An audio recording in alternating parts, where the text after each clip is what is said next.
시청자 여러분 안녕하세요. 머니올라 시간입니다. 물가와 금리가 지배한 해가 지난해였다고 한다면 올해는 어떤 해가 될지 좀 궁금합니다. 레그넘 투자자문 기준한 대표와 그 해답을 찾아보는 시간 갖겠습니다. 대표님 어서 오십시오. 네, 안녕하세요.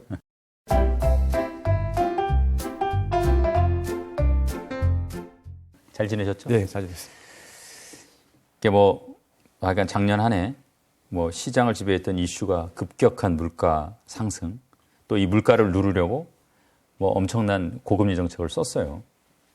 긴축을 세게 했는데 사실 저희가 제롬 파월 연준 의장 입만 보고 한 해를 보냈다고 해도 과언이 아닐 것 같은데 12월 미국 CPI 좀 낮아졌어요. 네네.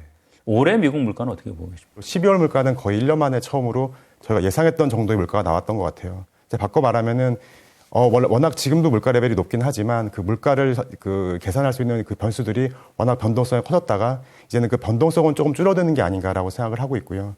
바꿔 말하면 지금도 당연히 물가가 높긴 하지만 앞으로는 좀 예측 가능한 물가 트렌드가 이어지지 않을까라는 생각을 개인적으로 했고요. 실제 물가 세부 항목별로 보면은 잘 아시겠지만 기본적으로 금리의 연동이 많이 된다고 하는 상품 물가는 많이 떨어졌고요. 일부의 표현을 빌자면 돌덩이처럼 떨어진다고 할 정도로 빠르게 떨어지고 있고 식품 물가야 달걀 가격 때문에 조금 변동성 있는 부분이니까 조만간 해소가 된다고 볼 수가 있겠고요. 예. 문제가 되는 건 여전히 상품 서비스 물가라든지 아니면 주거비일 텐데 서비스 물가는 저도 당장 떨어질 것 같지 않아요. 지금 상품 물가보다는 좀 느린 속도로 떨어지겠지만 워낙 임금의 연동성이 높으니까요. 하지만 다행스러운 거는 이제 그 서비스 물가는 그래도 CPI 바스켓 안에서 차지하는 비중이 크지 않기 때문에 크게 걱정하지 않는 것 같고 주거비 같은 경우는 반대로 그 바스켓에서 차지하는 비중은 상당히 제일 크지만 그래도 물론 그 주거비도 12월 달에 0.8%로 좀 높게 나오긴 했죠. 근데 그나마 좀 다행스러운 거는 워낙 레깅하고 시차가 있는 그런 물가 요소인데 실제로 신규 주택의 렌트비가 떨어지고 있기 때문에 페드도 많이 걱정하지 않는 것 같고요.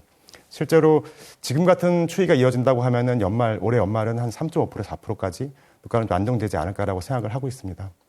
지금 소수 의견이긴 하지만은 이제 올 하반기 물가 다시 오르는 거 아니냐 이런 의견도 있던데 물가 방향이 다시 바뀔 가능성이 있다고 보세요?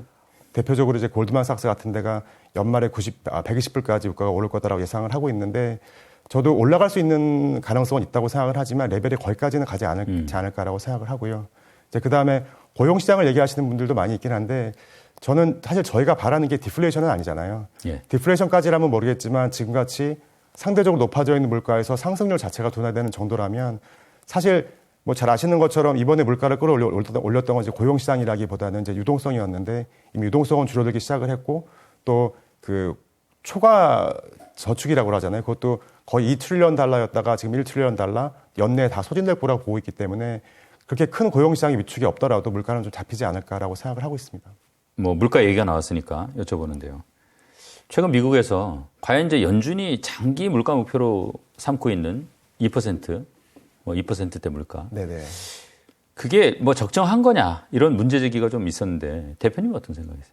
저도 장기 물가라고 한다면 2%는 좀 낮다는 생각은 하고 있습니다. 물론 제가 경제학을 전공하지 않아서 그 2%까지 내릴 때 들어가는 경제적 비용이 얼마 될지까지는 정확히 예측을 못 하겠지만 기본적으로 장기적인 구조적인 변화에서 물가가 상승 압력을 받는 건 사실인 것 같아요.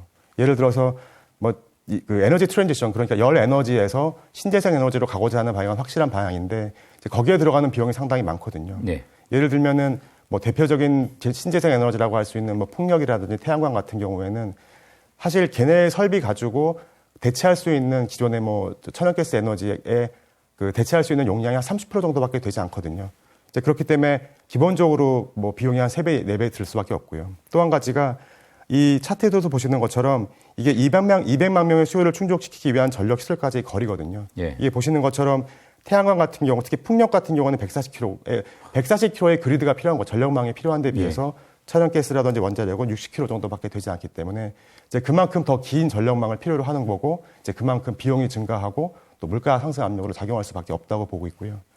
또 한 가지가 이제 글로벌 동저와 탈동저와 좀 더 결합되는 부분이라고 할 수가 있는데 특히 잘 아시는 것처럼 이런 에너지 트랜지션과 관련된 신재생 에너지의 부품들은 대부분 중국에서 생산을 하거든요. 차트에서도 보시는 것처럼 그 태양광 웨이퍼 같은 경우 거의 100% 중국에서 생산을 하고 있기 때문에 이런 탈동조합까지 감안을 한다고 하면은 실질적으로 에너지 장기적인 그 물가 상승 압력은 갈 수밖에 없다고 보고 있고 이제 그렇기 때문에 뭐 지금보다 한 1% 정도는 장기적인 그 상승 물가 상승 압력이 있지 않을까라고 생각을 하고 있습니다. 근데 사실 뭐 페드도 그분을 알고는 있을 것 같긴 해요.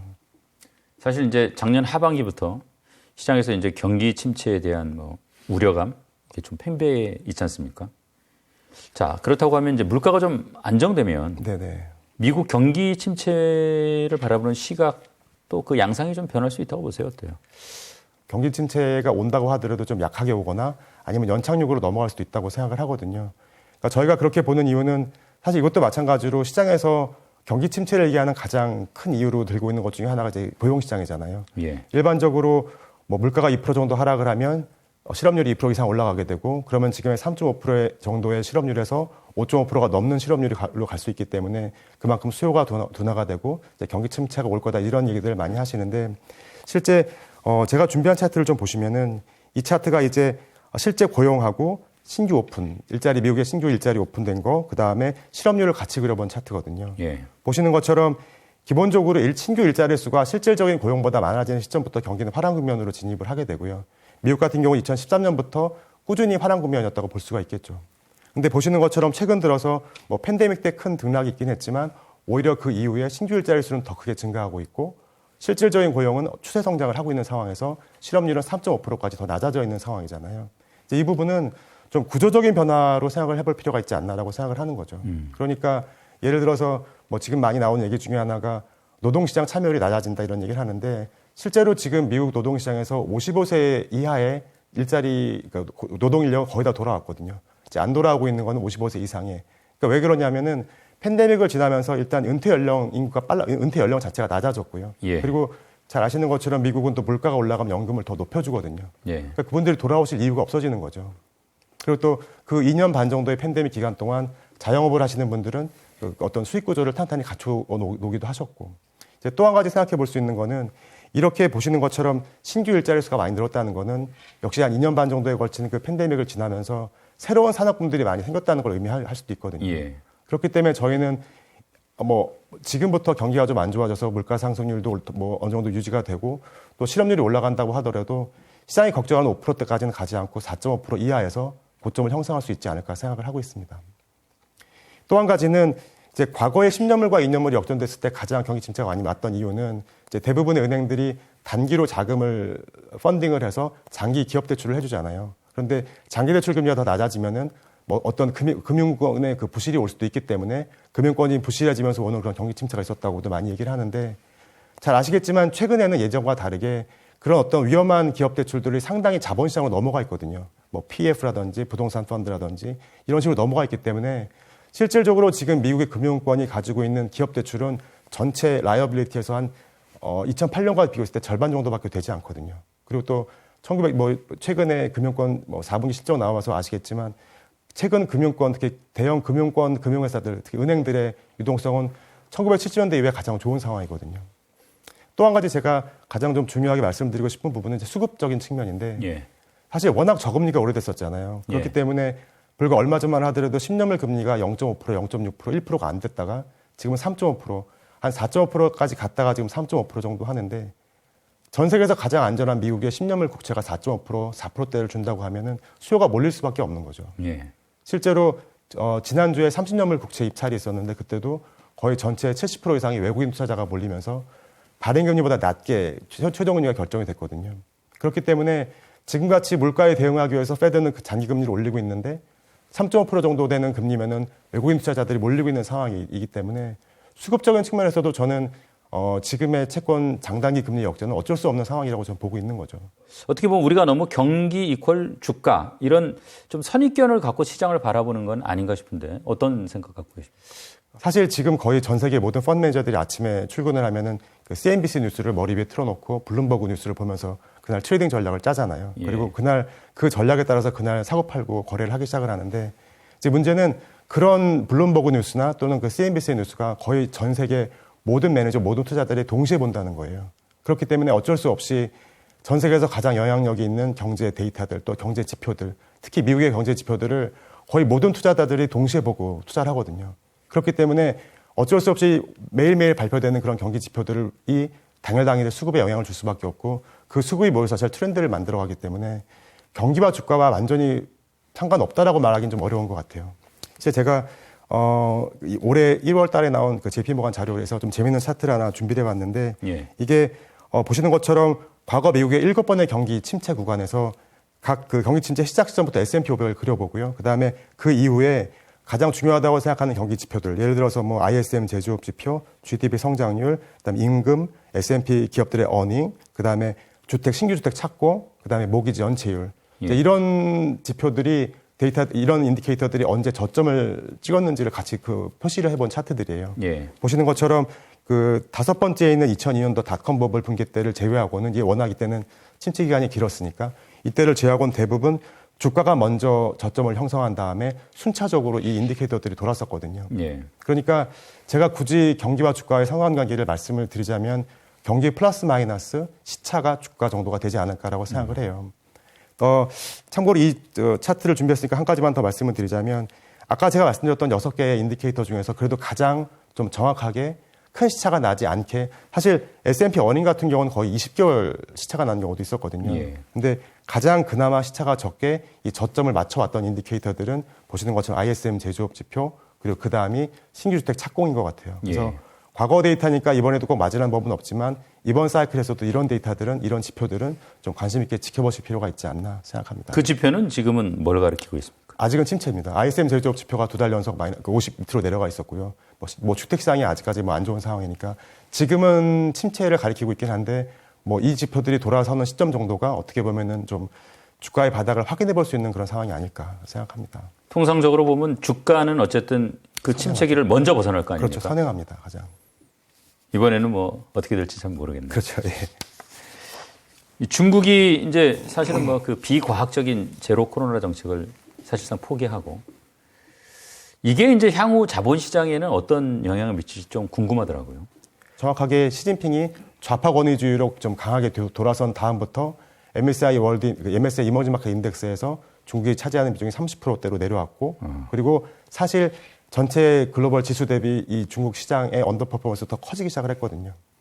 실제로 어떻게 보면 정치적 불안감이라고도 할 수가 있을 텐데 이게 그렇게 단순한 문제가 아닌 게 이 시진핑이 2021년도 이렇게 전환한 다음부터 미국의 주요 연기금 중에 몇 개는 아예 그들이 보는 이제 벤치마크 인덱스에서 중국을 빼버리는 나라들도 있고 빼버린 연기금도 있거든요. 예. 그렇기 때문에 어느 정도 봉쇄가 완화돼서 좀 다시 교역이 돌아간다고 하더라도 실질적으로 해외 자본이 다시 중국으로 돌아가는 데까지 상당한 시간이 걸릴 수 있지 않을까라고 생각하고요. 또 하나 가장 저희가 좀 중요하게 보고 있는 거는 사실 그 이상으로 중국 시장이 안 좋다는 거죠. 그 오른쪽에 있는 차트들을 보시면 중국 은행들의 PBR은 지금 0.5배밖에 안 되거든요. 그만큼 뭔가 안 좋은 걸 반영을 하고 있고 또 그 아래 보시면 이게 어떻게 보면 가장 큰 지금의 뭐 중국의 뇌관이라고도 할 수 있는데 네. 중국 부동산 기업들이 발행한 채권들의 가격의 분포도거든요. 예를 들면 지금 중국 부동산 하이힐드 기업들이 발행한 채권들이 100에서 발행했다면 60원 이상에서 거래되는 게 10% 정도밖에 안 되고요. 오히려 20원 밑에서 거래되는 확률이 그 채권들이 85%나 되거든요. 사실 이거는 거의 어떤 채권 트레이더나 채권 애널리스트도 한 번도 보지 못하는 그런 상황이고 그만큼 부동산이 위축이 되어 있고 바꿔 말하면 그만큼 뭔가 뇌관이 아직까지 남아있을 수 있는 시장이라는 거죠. 그렇기 때문에 뭐 지금 당장 뭐 워낙 뭐 저평가되어 있었기 때문에 주식시장은 좀 많이 반등을 하고 있긴 하지만 장기적인 투자 관점에서는 이런 자본시장의 어떤 위험이 사라지는 것을 좀 확인한 다음에 들어가셔야 되지 않나 그렇게 생각하고 있습니다. 이게 무슨 중국 부동산 하이힐드 채권 보니까 이거는 거의 이제 그렇죠. 종이 쪼가리 예, 비슷하게 예, 된 것 예, 같은데. 예, 맞습니다. 참 이거 뭐 투자하신 분들은 좀 걱정이 많이 되겠네요. 네, 최소한 확인을 하시고 투자에 들어가셔야 되지 않을까 생각합니다. 이제 이 코로나 팬데믹 이후에 뭐 고물가, 고금리 상황 이게 이제 자본시장에 어떤 구조적으로 근본적인 어떤 변화를 미치지 않을까 그런 생각도 좀 드는데 어떻게 보십니까?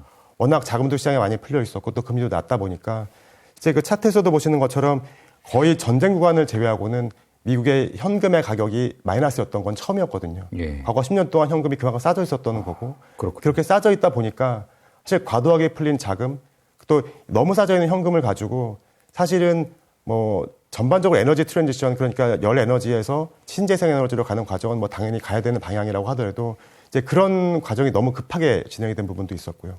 또 뭐 가상화폐라든지 뭐 핀테크라든지 이런 어떤 규율과 규제가 필요함에도 불구하고 규율이나 규제가 없이 이런 시장들이 너무나 성장을 했었고, 또 이노베이션이라는 어떤 뭐 허구 좋은 그런 말만 붙이면은 어떤 기업이든지 IPO 시장에서 막대한 자금을 펀딩을 해서 디지털 마켓에서 매출을 늘려가는, 이제 그러다 보니까 2021년 말 기준으로 미국 그 전체 마켓 캡에서 그 시가총액에서 퍼가 50배가 넘거나 또는 최근 3년 중에 2년 동안 수익을 내지 못했던 그런 뭐 소위 말해 좀비 회사들이라고 하는데, 그런 회사들의 비율이 거의 35%까지 확대가 됐었고요.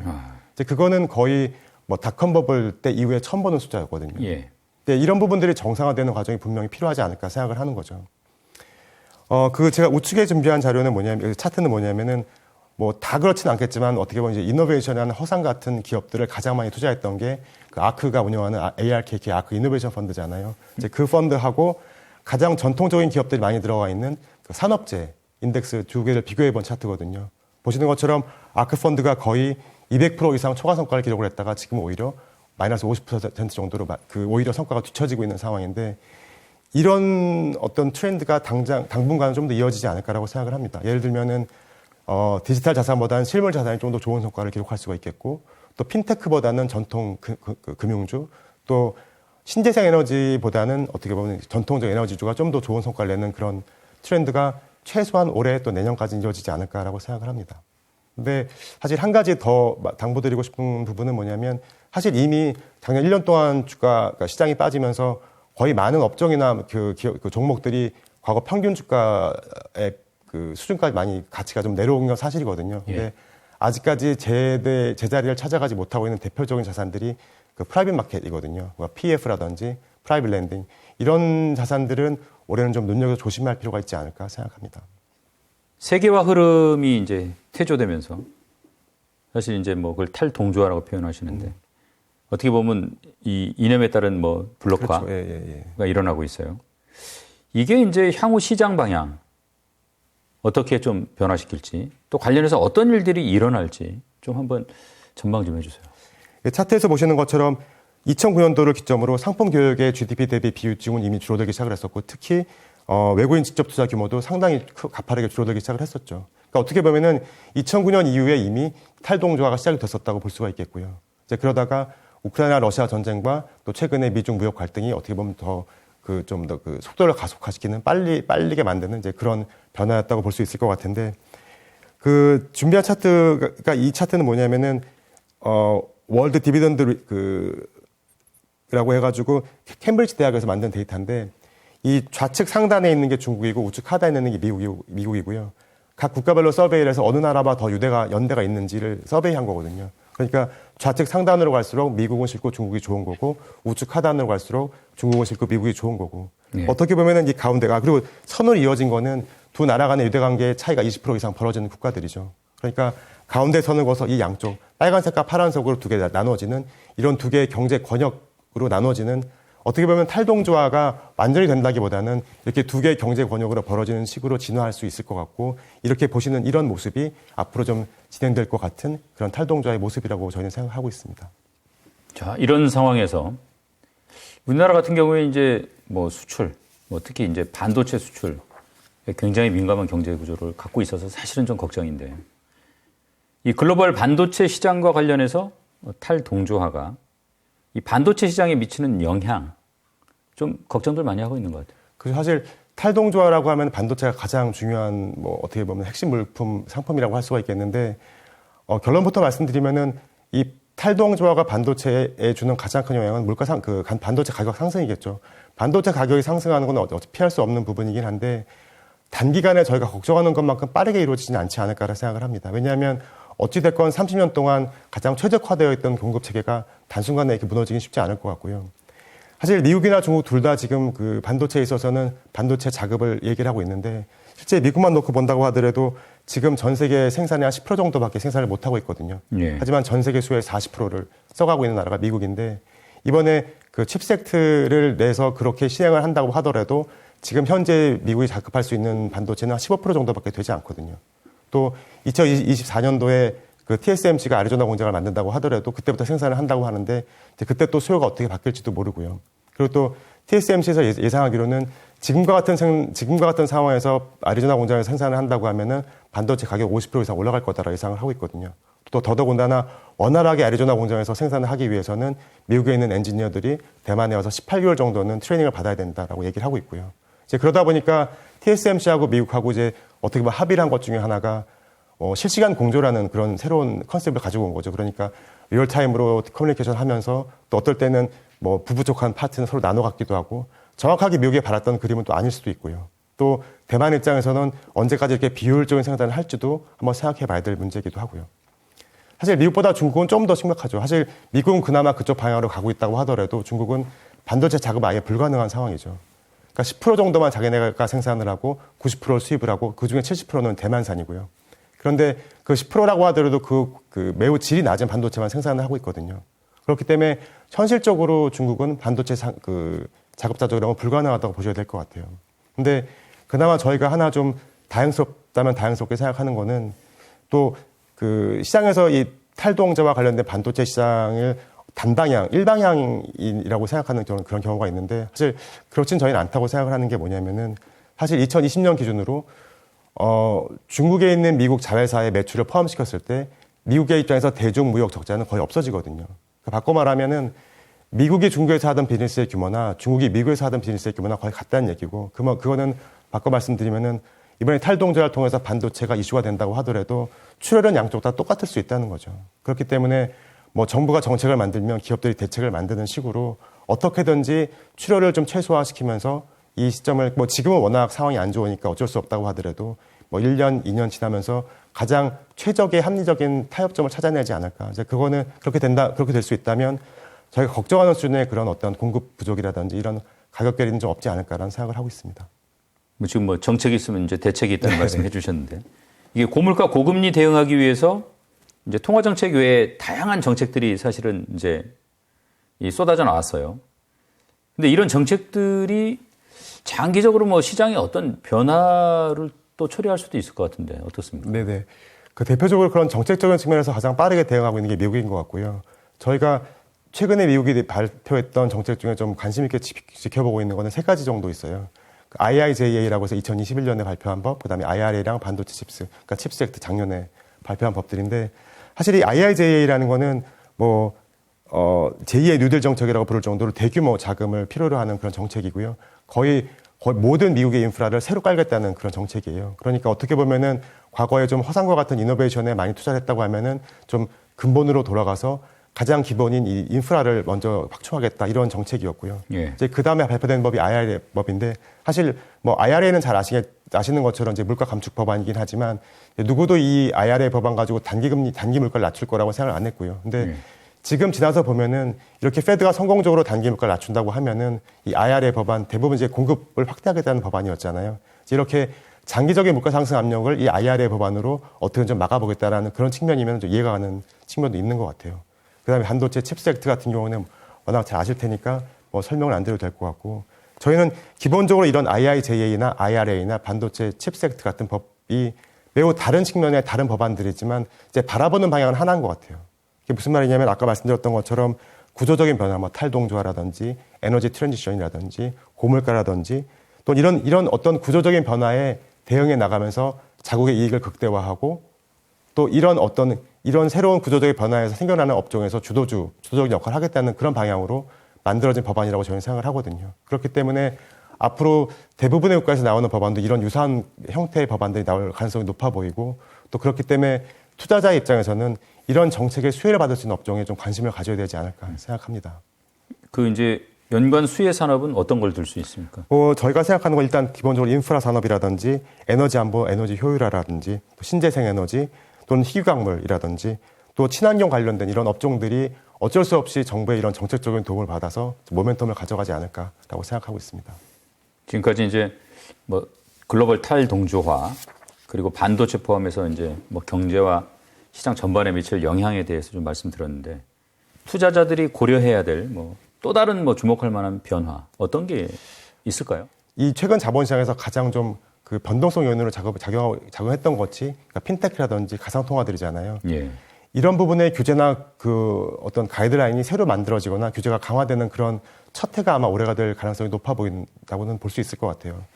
사실 그 핀테크 같은 경우에는 이미 전통 금융주와의 그런 어떤 그 성과 우위는 이미 사라진 상태긴 하지만 작년 12월 달에 미국 재무부에서 이 핀테크 레귤러터리 아비트라지라는 리포트를 하나 발표를 했는데 그게 한 거의 130페이지 정도 되는 자료였거든요. 근데 이 자료에서 뭐 소위 말해서 밟아주기식 그런 가격 경쟁이라든지 아니면 고객의 정보 보호라든지 투명성이라든지 이런 핀테크 산업이 아직까지 갖지 못했던 데에 대한 규제나 제재에 대한 어떤 큰 아웃라인을 만들었거든요.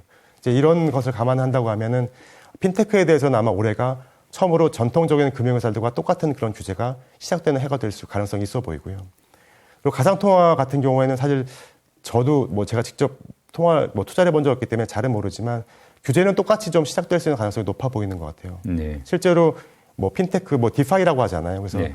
어떤 그들 가상통화를 하시는 분들한테는 그 생태계라고 표현을 하시던데 그 가상통화 생태계에 들어있는 자금의 규모하고 또는 그래도 안정적이라고 할 수 있는 이더리움 가격이 거의 테슬라만큼 하락해 있는 상황이거든요. 근데 사실 규제라는 거는 시장이 막 올라갈 때 하기보다는 어느 정도 시장이 좀 하락을 해서 위험을 투자자들이 알았을 때 좀 시행하기 좀 쉬운 측면도 있기 때문에 이 가상통화에 대한 규제도 아마 올해부터는 좀 더 확대가 되지 않을까. 그렇기 때문에 사실 아까도 말씀드렸던 것처럼 저는 투자는 해본 적이 없기 때문에 투자 측면에서는 말씀드리기 어렵지만 최소한 이런 규제가 좀 더 강화될 수 있다는 것 정도는 좀 유념하시고 투자를 하셔야 되지 않을까 생각합니다. 특히 젊은 세대에서 뭐 워낙 많이 하고 계시니까 이런 그렇죠. 변화 흐름에 대해서 좀 아는 건 중요할 것 같습니다. 예, 그렇습니다. 네.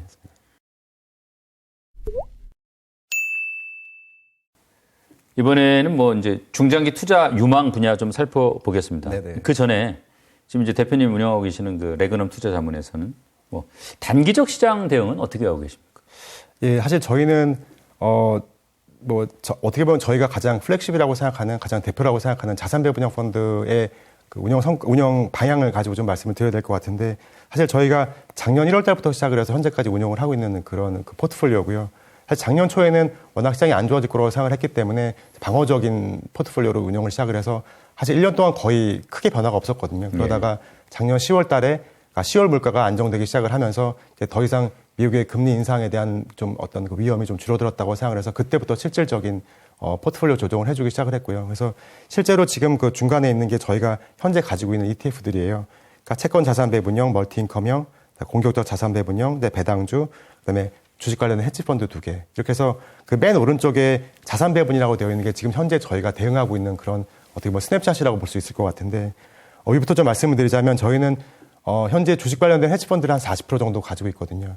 그러니까 아까도 말씀드렸던 것처럼 저희는 경착륙보다는 연착륙의 가능성이 높다고 생각을 하긴 하지만 이제 실질적으로 위험 자산이 올라갈 때까지는 시간이 분명히 필요하고 사실 가장 중요하게 뭐 좀 먼저 확인해 봐야 될 그런 요소들이 있다고 생각을 하거든요. 대표적으로 올해 4분기 기업 실적이라든지 아니면 실제로 언제부터 어떤 식으로 물가가 안정이 될지 예. 또 실질적으로 연착륙으로 가는 방향이 제대로 갈지 이제 이런 부분들을 확인하고 연중에 점진적으로 이 헤지펀드는 위험 자산으로 돌릴 생각을 하고 있어요. 하지만 아직까지는 분명히 그런 위험이 남아있기 때문에 상당히 방어적인 헤지펀드로 좀 대응을 하고 있고 채권형 같은 경우에는 작년 초에는 아예 가지고 있지 않다가 지금 한 18% 정도 편입을 하고 있는데 이것도 역시 저희는 연중에 가능하면 이제 피벗도 있을 수 있다고 생각을 하기 때문에 피벗하는 시점까지 그 금리를 인하하기 시작하는 시점까지는 한 25%까지는 채권의 비중을 늘릴 생각을 하고 있고요. 그리고 마지막으로 아까 말씀드렸던 것처럼 순수 주식은 한 5% 정도 가지고 있는데 이 부분은 연중 특히 3분기 정도부터는 비중을 좀 확대해 나갈 계획입니다. 그러니까 어떻게 보면은 지금 이게 이 맨 오른쪽에 있는 자산 배분이 저희가 지금 시장에 대응하고 있는 스냅샷이고 지금 신규로 포트폴리오를 구성하시는 분들 같은 경우는 좀 참고하셔도 좋지 않을까라고 생각합니다. 자, 장기적인 관점에서 앞에 이제 여러 얘기를 해주셨는데 이런 시장의 구조적 변화에 따른 뭐 수혜 업종 네네. 어떤 것들이 있을까 좀 자세히 한번 얘기 좀 해주세요. 네. 좀 정리해서 말씀드리자면 그러니까 저희가 지금 시장에서 좀 장기적인 투자 관점에서는 좀 눈여겨봐야 된다고 생각하는 테마들이 한 5가지 정도 있는데 첫 번째는 혁신과 이익 성장입니다. 그러니까 혁신이라는 게 앞서 말씀드렸던 어떤 허구적인 그런 혁신이라는 게 아니라 실질적으로 혁신 개발을 통해서 기업의 생산 단가를 낮추고 어떤 그 비용 부담을 줄여주고 고금리 고물가에 대응하면서 실질적인 현금 흐름과 실질적인 기업 실적이 나올 수 있는 그런 업종과 테마에 투자해야 되지 않나라고 생각하고요. 이제 대표적으로 원자력이나 이제 농업 혁신 업종 같은 업종이 예로 들 수 있을 것 같고요. 히토리도 그쪽에 들어가는 네, 맞습니다.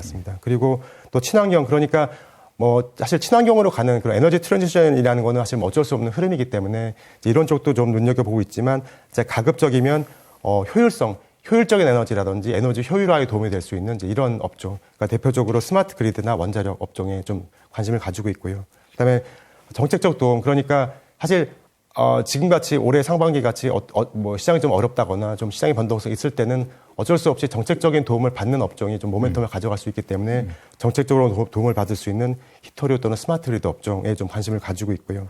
그다음에 탈동조화에 소외를 받을 수 있는 업종이라는 건 대표적으로 제 사이버 시큐리티, 그러니까 사이버 보안 업종.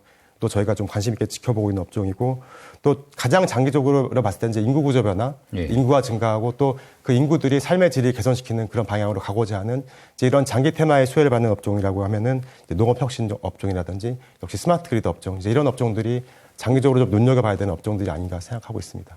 이게 이제 뭐 개별 종목을 찾기 어려우면 ETF 투자도 괜찮을 것 같아요. 저희는 매우 좋은 방법이라고 생각합니다. 이제 원자력 좀 말씀하셨는데 뭐 앞서 문재인 정권 때는 사실 이제 뭐 탈원전, 그래서 관련 산업이 좀 고사 위기를 맞은 것도 사실이에요. 근데 이제 뭐 윤석열 대통령 같은 경우에는 원자력을 굉장히 좀 중요시하는 입장을 갖고 있는 걸로 보이고, 작년 이후에 보면 이제 주요 핵 연료 선진국에서 관련 산업을 육성하겠다는 보도들이 심심치 않게 나오더라고요. 네네. 이 분야 유망한 걸로 보고 계십니까? 저희는 사실 가장 유망한 업종 중에 하나라고 생각을 하고 있고요. 예.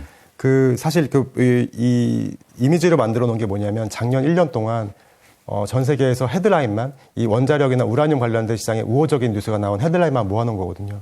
그러니까 사실 우라늄 업종이라고 하면은 더 이상 호재가 필요 없을 정도로 호재가 넘쳐나던 해가 작년이었다고 저희는 생각을 해요. 네. 말씀해 주신 것처럼 거의 모든 국가들, 뭐 미국은 말할 것도 없고 중국도 뭐 거의 150개의 원전을 세계로 만든다고 얘기를 했었고, 이제 프랑스가 워낙 앞서가는 나라인데 프랑스도 5개의 원전을 신규 개발한다고 했었고, 또 어떻게 보면 우라늄 가격의 장기 하락 추세를 만들었던 게 일본이었잖아요. 그 후쿠시마 원전 때문에 어떻게 보면 가장 탈원전에 앞장섰던 나라가 일본인데, 일본도 작년 10월 달에 기시다 총리가 아예 정책적으로 새로운 원전 계획을 발표하기도 했고, 우리나라도 마찬가지고요. 그리고 또 가장 극하게 반대를 하고 있었던 독일도 뭐 지난주만 하더라도 다시 원전 폐쇄 계획을 재검토해야 되는 게 아니라는 말이 나오고 있고요. 그러니까 업황 자체만 놓고 보면 사실 가장 좋은 업황을 작년에도 보냈고 올해도 보낼 것 같은 업종이 우라늄 업종이고요. 그럼 실제로 이 우라늄이 얼마나 효율적이고 얼마나 좋은 에너지인지는 제가 차트 몇 개를 준비해 봤는데, 그러니까 스프롯이라고 해서 실제 우라늄 실물을 투자하는 회사에서 만든 마케팅 자료에서 발췌한 건데요. 예. 하나씩 보자면은 첫 번째 1번에서 효율성인데, 이게 우라늄이라는 거는 잘 아시는 것처럼 원 필렛, 이 필렛이라는 단위로 거래가 되는데, 이 크기가 저희 애들이 좋아하는 구미배어 정도의 크기인데, 이 필렛 하나가 낼 수 있는 에너지 양이 석유 3배럴, 석탄 1톤, 천연가스 17,000 그러니까 큐빅피트, 그러니까 17,000박스 정도가 낼 수 있는 에너지를 낼 수 있는 가장 효율적인 에너지원이라는 건 뭐 두말할 필요가 없을 것 같고요. 그다음에 두 번째 효율성인데, 이거는 공장 가동률이라고 보시면 될 것 같아요. 이 공장 가동률도 원자력 같은 경우는 92.7%인데 비해서 석유는 거의 16.4%밖에 되지 않은 상황이고요. 그러니까 청정에너지 관련해서도 보시는 것처럼 1기가와트당 탄소 배출량이 석탄은 820톤인데 원자력은 5톤밖에 되지 않죠. 그러니까 가장 청정한 에너지원이기도 하고요. 그리고 안정성 측면에서는 1테라와트당 사망률인데 석탄이 24.5명인데 비해서 원자력은 태양광이 0.02명으로 가장 나왔고 원자력 0.03명입니다. 이 0.03명은 원전 피해의 사고로 돌아가신 분 다 포함한 그 수치거든요. 그러니까 뭐 효율성 측면이나 안전성 측면이나 또 청정 에너지 측면에서 가장 안전하고 가장 효율적인 에너지원이라고 생각하고, 어떤 정책적인 측면에서 이렇게 좀 도외시되면 안 되는 그런 자원이 아닌가라고 생각을 하고 있습니다. 또 그러다 보니까 작년도 마찬가지로 올해도 상당히 좋은 모멘텀을 유지하고 있는 업종이기도 합니다. 자, 이제 탈동조화 말씀하시면서 보안 문제도 말씀을 하셨는데, 네. 며칠 전에 보니까 이제 LG U+ 같은 경우에도 해킹 사건이 있었어요. 사실 이런 사건이 끊이지 않고 있습니다. 그래서 이게 4차 산업혁명 시대 사이버 보안 이슈, 작은 일이 아닌 것 같고, 산업의 흐름은 어떤지 좀 알고 싶거든요. 팬데믹 시절에 그 시기에만 한 사이버 공격이 238% 정도 증가를 했고요. 이제 그러다 보니까 이 시장 자체도 상당히 가파르게 증가하고 있는 시장인 건 사실인 것 같습니다. 예를 들어서 작년에 추정되는 그 시장의 규모가 한 155빌리언 달러 정도 됐었는데, 이게 연간 13.4%씩 성장을 해서 2029년에는 376빌리언까지 커질 거로 예상을 하고 있거든요. 근데 문제는 뭐냐면 그 피해액이 더 빠른 규모로 증가를 한다는 거죠. 물론 추정치긴 하지만 그 사이버 시큐리티 매거진한테 수정한 걸로 보면은 거의 한 달에 지금도 한 달에 500빌리언 달러 정도 사이버 어택을 통한 그 피해가 발생하고 있다고 하거든요. 한 달에 5천억 달러네요. 그렇죠. 그러니까 바꿔 얘기하면은 지금부터 13%씩 거의 10년 정도 성장을 해서 커질 수 있는 사이버 그 보안 업계의 전체 시장 밸류보다도 지금 한 달에 발생하는 규모가 더 크다는 거죠. 바꿔 말하면은 이제 그만큼 시장은 더 빠르게 성장할 수 있다는 얘기로 말씀드릴 수 있을 것 같고요. 이제 그러다 보니까 인력도 상당히 부족하죠. 보시는 것처럼 2013년도에 관련된 인원이 직업군의 인원이 한 100만 명 정도밖에 되지 않았는데 지금 350만 명까지 확대가 됐고 또 그러다 보니까 스타트업 펀딩도 상당히 거의 매년 2배 이상씩 증가하고 있는 그런 상황이고요. 그럼 실제로 이 사이버 보안 업종이 실질적으로 이 회사들이 수익을 내고 있는지 좀 살펴봐야 될 것 같아서 말씀을 드리자면 이 팔로알토라는 회사가 그 사이버 보안 업종에서는 거의 선두 기업이거든요. 예. 이 기업의 주가 흐름하고 최근 3년 동안의 매출액을 같이 비교해 본 자료인데 보시는 것처럼 매출액은 거의 20, 30%씩 증가를 하고 있어요. 그리고 사실 이 사이버 보안, 이 팔로알토 같은 경우에는 작년 2분기, 3분기 다 기업이익이 예상을 초과했던 기업이었거든요. 근데 보시는 것처럼 주가는 최근에 좀 안 좋은 흐름을 보이고 있는 거는 잘 아시는 것처럼 이 워낙 IT 업종이 특히 빅테크 업종들이 최근에 미국의 성과가 안 좋았기 때문에 같은 분에 포함이 되다 보니까 성과가 좀 안 좋은 부분이 있긴 한데 올해 4분기 실적이 나오는 시점부터는 좀 차별화가 되지 않을까라고 생각하고 있습니다. 이 향후에 이제 가장 큰 시장, 단일 큰 시장을 생각해 보면 뭐 전기차일 것 같고 이게 이제 근데 관련 산업이 한두 가지가 아니지 않습니까? 특별히 관심 갖고 계신 뭐 분야 있습니까? 저희가 전기차 관련해서는 가장 좀 주의 있게 보고 있는 게 사실 히토류 업종이고요. 예. 히토류라는 거는 뭐 사실 아시는 분도 많이 계시겠지만 처음 상업용으로 쓰기 시작했던 건 1960년도 정도. 그때 컬러 TV의 화질을 개선시키는 그런 용도로 처음 상업용으로 사용하기 시작을 해서 지금은 사실 전기차에 가장 많이 활용이 되고 있죠. 특히 이 네오디뮴이라는 히토류가 그 영구 자성을 가지고 있기 때문에 전기차 모터의 효율을 개선시키는데 가장 중요한 역할을 하는 그런 금속이고요. 그러다 보니까 지금 뭐 전기차 한 대에 1kg 정도의 히토류가 쓰인다고 하거든요. 그렇기 때문에 전기차의 성장과 함께 가장 좀 가파르게 수요가 증가하고 있고요. 또 이 히토류라는 거는 좀 독특한 그런 화학적 특성이 많기 때문에 뭐 발광 특징이라든지 그렇기 때문에 그 군용 나이트 고글에도 거의 100% 사용되고 있거든요. 그래서 관련된 수요도 증가할 수 있을 것 같고요. 뭐 사실 시장에서는 과거에 모바일 폰이 보급되는 것보다 훨씬 더 빠르게 수요가 증가한다고 평가하고 있을 정도로 다방면에서 특히 거의 첨단 산업에서는 거의 다 쓰이는 그 광물이 히토리라고 생각하시면 될 것 같아요. 이제 그러다 보니까 사실 시장도 거의 연간 12% 이상씩 성장을 하고 있고요. 근데 이 히토류 시장에서 또 하나 가장 좀 중요하게 보고 있는 거는 뭐 아시는 분들도 계시겠지만 사실 2008년도, 그러니까 2008년도만 하더라도 전체 히토류 생산의 거의 90%를 중국에 했었거든요. 근데 그때 중국이 일본과 중국 간의 무역에서 이 히토류를 전략금속화로 사용한 적이 한 번 있었고 이제 그때 한번 히토류 가격이 급락한 적이 있었거든요. 이제 그 다음부터 전 세계 주요국들이 히토류 확보라든지 히토류 생산에 다시 나서기 시작을 하면서 지금은 중국의 뭐 생산 비중이 한 60%로 줄긴 했는데 여전히 중국의 생산 비중이 높다 보니까 이번에 그 탈동조화 과정 또는 미중 무역 갈등 측면에서 상당히 가격 상승 압력을 받고 있는 광물이라고도 볼 수 있을 것 같고요. 히토류 같은 경우는 사실 저희가 뭐 좀 이렇게 그 관련된 기업을 좀 접할 기회가 별로 없기 때문에 제가 히토류 업종에서 좀 가장 큰 기업 몇 가지 하고 또 S&P 500과 나스닥을 같이 한번 차트를 그려봤는데 보시는 것처럼 보시는 차트에 이제 회색으로 되어 있는 회사가 이제 필바라라는 회사인데 이 회사는 올해 배당만 7.3% 정도 예상되는 그런 기업이고요. 또 주황색으로 되어 있는 게 알케미라는 기업인데 이 기업은 작년 3분기 기업 실적 발표할 때 이 CEO가 이 회사를 만든 다음에 가장 좋은 금융 재무 상태를 가지고 있다고 얘기할 정도로 지금 대부분의 히토류 회사들은 상당히 좋은 재무 상태, 좋은 이익 구조를 가져가고 있는 회사들이라고 보시면 될 것 같아요. 근데 보시는 것 차트에서도 보시는 것처럼 최근 들어서 좀 성과가 많이 안 좋아지고 있긴 한데 이제 이게 이유가 뭐였냐면은 작년 11월 11일에 그 애플의 팀 쿡 CEO가 아이폰 14의 전량 재생 히토류를 쓰겠다는 발표를 한번 한 적이 있어요. 이제 그러면서 전반적인 히토류 관련 기업들이 좀 주가가 하락을 했었는데 실제로 지금 전체 히토류 생산에서 재생 히토류가 차지하는 비중은 5%가 채 안 되거든요. 그리고 관련된 기업도 미국에만 두세 개 있는 정도이기 때문에 좀 다소 과도한 시장 반응이 아니었나라고 생각을 하고 있고 뭐 히토류 업종 역시 이번 4분기 실적 발표하면서 좀 차별화가 되지 않을까라고 기대를 하고 있습니다. 우리가 이제 사실 2차 전지 분야에서는 뭐 세계 톱 클래스인데 네. 이게 히토류가 이렇게 이제 중국 의존도가 아직까지 높다 보니까 그게 뭐 우리 기업에 중장기적으로 미칠 영향 어떤 걸로 보세요?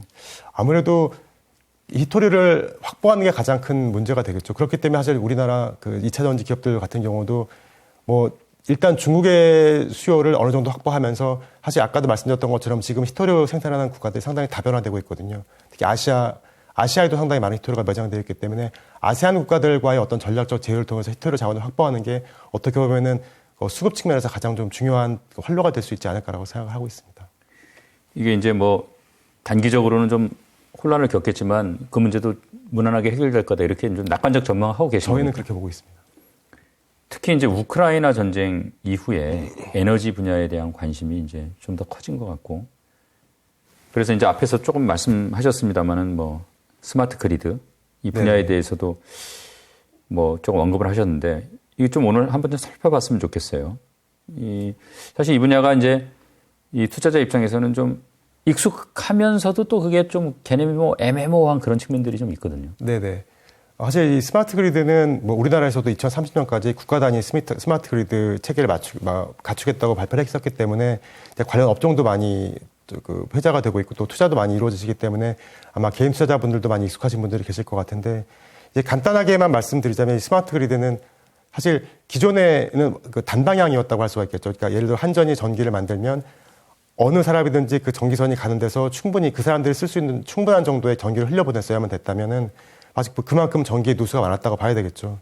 이 스마트 그리드라는 거는 수요자가 필요한 시간에 필요한 만큼만 전력을 공급하겠다는 거거든요. 이제 그만큼 전력의 누수를 줄이고 효율적인 에너지 정책이라고 볼 수가 있겠고요. 이제 그만큼 에너지를 아낀다는 측면에서 제로의 에너지라는 말까지 쓸 정도로 사실 지금 거의 각광을 받고 있는 그런 산업이고요. 그러다 보니까 실제로 전반적인 그리드, 전력망에 대한 투자는 거의 10년 동안 거의 대부분의 국가에서 증가하지 않았었거든요. 하지만 이런 디지털 그리드, 스마트 그리드에 대한 투자는 거의 꾸준히 증가를 해왔었고요. 사실 그러다 보니까 시장 규모뿐만이 아니라 사실 관심도도 많이 높아지고 있는 그런 상황이기도 하고요. 사실 또 저희가 이 스마트 그리드 업종을 매우 좋게 보고 있는 가장 큰 이유는 앞서 잠깐 말씀드렸던 것처럼 정책적인 수혜를 받기 때문이거든요. 그러니까 특히 미국 같은 경우에 아까도 IIJ 법안이라든지 IRA 법안이 상당히 중요한 법안이라고 말씀을 드렸는데 이 IIJ 법안이 전반적인 유틸리티 인프라를 갖추기 시작을 하면서 사실 뭐 대표적인 태양광이라든지 풍력이라든지 수력 같은 경우에는 사실 너무 멀리 떨어져 있는 경우가 많거든요. 그렇기 때문에 기존의 이런 전력원들 메인 어떤 그 전력 스트림에 끼지 못했던 전력원들을 가져올 수 있는 인프라를 IIJ 법안을 통해서 만들기 시작을 했고요. 그다음에 IRA 법안 같은 경우에는 어떻게 보면 수요 측면에서 그러니까 미국의 중산층이나 또는 저소득층이 이런 스마트 그리드 관련된 그런 설비를 갖추기 뭐 비싼 가격 때문에 갖추지 못하는 그런 부분을 풀어준 거거든요. 그렇게 때문에 바꿔 말씀드리면은 이 IIJ 법안이 어떻게 그 스마트 그리드의 어떤 빌딩 블록을 만들었으면은 이 IRA 법안이라는 거는 그 촉매제 역할을 하고 있는 상황이기 때문에 상당히 저희는 앞으로 특히 미국에서는 이 스마트 그리드 업종이 유망하다고 보고 있고요. 이제 그러다 보니까 사실 주가도 뭐 작년 한 해 동안은 사실 뭐 상반기 한 3분기까지는 크게 상승을 하지 못했다고 하더라도 4분기에 IRA 법안이 통과가 되고 그 다음에 작년 11월 18일경에 처음으로 미국 그 관련 기관에서 펀딩을 시작을 했거든요. 이 스마트 그리드 관련된. 이제 그 이후에 상당히 모멘텀이 좋아지고 있는 업종입니다. 또 올 들어서도 한 15% 정도 상승하고 있는 업종이기도 합니다. 우크라이나 전쟁 시작되고 나서 또 스포트라이트를 받은 분야 하나가 제가 보기에는 농산물일 것 그렇죠. 같아요. 예. 다들 뭐 이제 그 농산물의 중요성 다시 한번 실감했을 것 같고.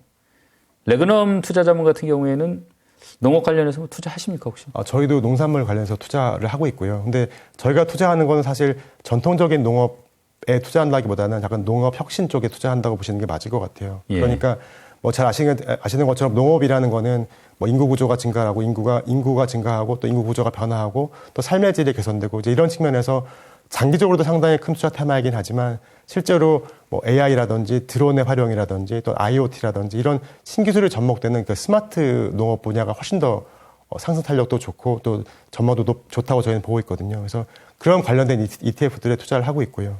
사실 그런 스마트 농업 부분 같은 경우에는 사실 시장 규모도 지금부터 상당히 2030년까지 연간 10% 이상씩 확대가 될 거라고 예상을 하고 있고요. 바른 성장세네요. 이게. 네, 그렇습니다. 그리고 사실 뭐 아직까지는 대부분이 미국에 편중이 되어 있고 또 업종별로는 정밀 농업 분야가 가장 큰 그런 업종이라고 할 수가 있겠죠.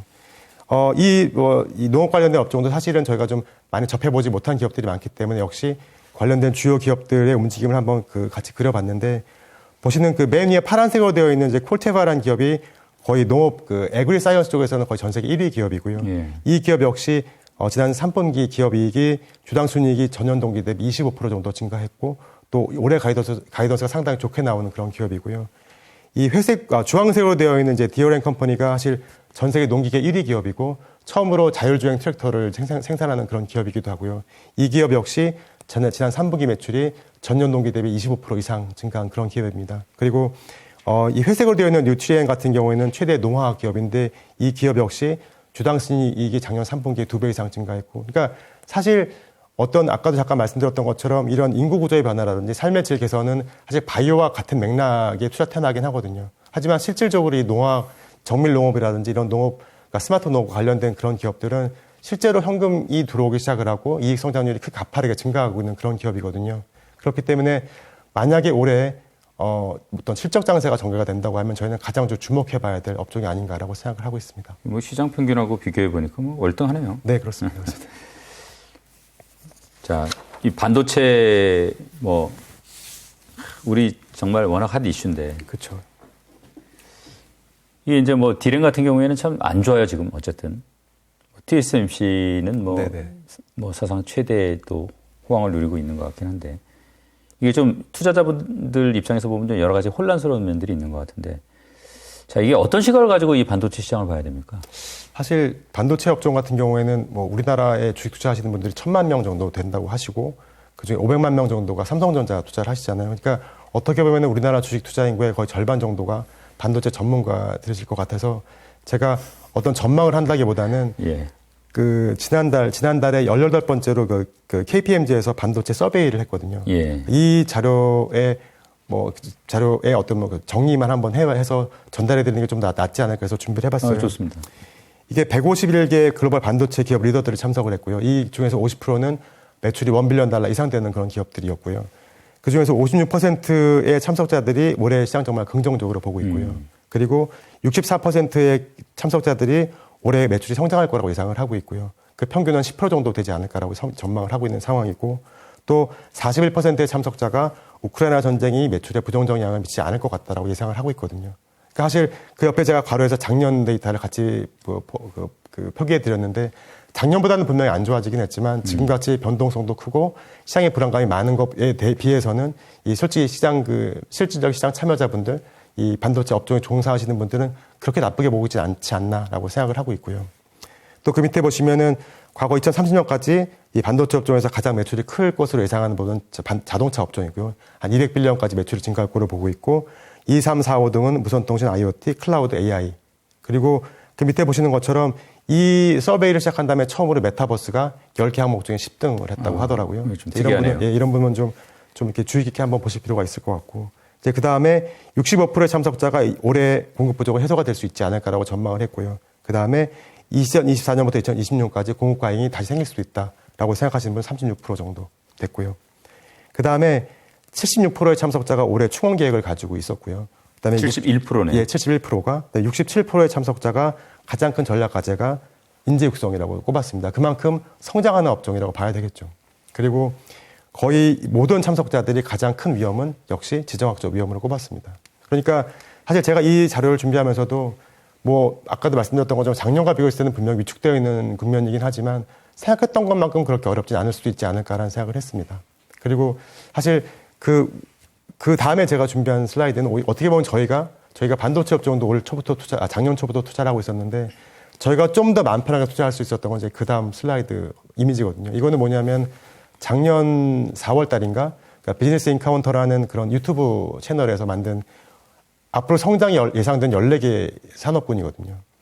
제가 너무 재밌게 봐서 그 화면 캡처해가지고 한번 만들어 봤는데 예. 쭉 보면은 IoT, AI, 사이버 보안, 그다음에 제노믹스, 드론, 로보틱스, VR, 나노텍 쭉 해가지고 블록체인까지. 사실 지금 성장 예상된 14개 인더스트리 어느 것 하나 사실 반도체에서 자유로운 업종들이 없거든요. 사실 그렇기 때문에 반도체라는 거는 지금 당장 업황이 좀 안 좋다고 하더라도 장기적으로는 그냥 어찌됐건 승자는 반도체 업종이 되지 않을까라고 생각을 하고 있고 좀 장기적인 측면에서 투자를 하시는 분들은 이제 그런 측면에서 접근하셔도 좋지 않을까 생각합니다. 투자자에게 혹시 이 얘기는 꼭 하고 싶다 이런 말씀 있으면 듣고 오늘 순서 마무리하겠습니다. 제가 사실 이 자리에서 가장 어떻게 보면 드리고 싶은 말씀 중에 하나는 앞서도 말씀해 주셨지만 이제 경기 침체라는 거에 대해서 너무 과도한 걱정을 하시는 게 아닌가라는 생각을 하고 있습니다. 왜냐하면은 사실 저도 이제 20년 훨씬 넘게 이 뭐 금융업계에서 투자 업무를 종사했었는데 제 기억에 저는 한 번도 시장 모두가 예측하는 그런 경기 침체를 겪었던 적은 없는 것 같아요. 예. 항상 경기 침체라든지 금융위기는 저희가 예상하지 못했던 곳에서 못했던 정도의 강도로 접근을 했었거든요. 그러니까 지금같이 누구나 다 경기 침체를 전망하고 경기 침체를 두려워하고 준비할 때는 사실 모든 경제 주체들, 그러니까 국가나 기업들이 그 경기 침체를 피해가기 위해서 노력을 하거든요. 그렇기 때문에 지금과 같은 그런 경기 침체에 대한 우려감은 그런 어떤 국가나 기업의 그런 자정 능력 또는 자생 능력을 좀 너무 간과하시는 게 아닌가라고 생각을 하고 있거든요. 그렇기 때문에 실질적으로 이런 사실 당연히 올 수도 있겠죠. 경기 침체가 강하게 올 수도 있고 또 금융위기가 올 수도 있겠지만 사실 현실화되지 않은 상황에서 너무 과도한 걱정이라는 거는 기본적으로 수급을 더 악화시킬 수밖에 없고요. 또 투자 측면에서도 좋은 측면보다는 오히려 어떤 기회를 놓칠 수도 있는 그런 안 좋은 측면도 분명히 있다는 점을 같이 생각해 줄 필요가 있지 않나라고 생각합니다. 우리가 돌이켜보면 2021년은 우리가 조금 겁을 냈어야 되는 그렇죠. 해고. 네네. 어떻게 보면 지금은 좀 용기를 내야 될 때가 아닌가 저는 그렇게 싶습니다. 생각합니다. 네. 오늘 말씀 감사드립니다. 네, 감사합니다.